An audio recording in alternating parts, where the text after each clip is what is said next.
Hello everybody, I hope you are doing well.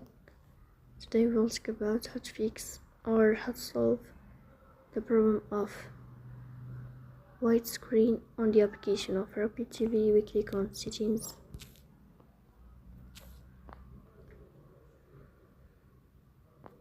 In this page, we click on apps, default apps, app settings. Here we go to Rapid TV.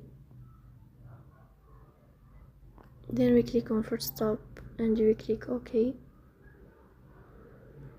Here we go to storage.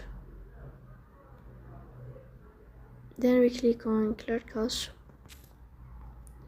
In the end, you will turn off your phone and you will wait a moment to restart your phone again to fix that problem.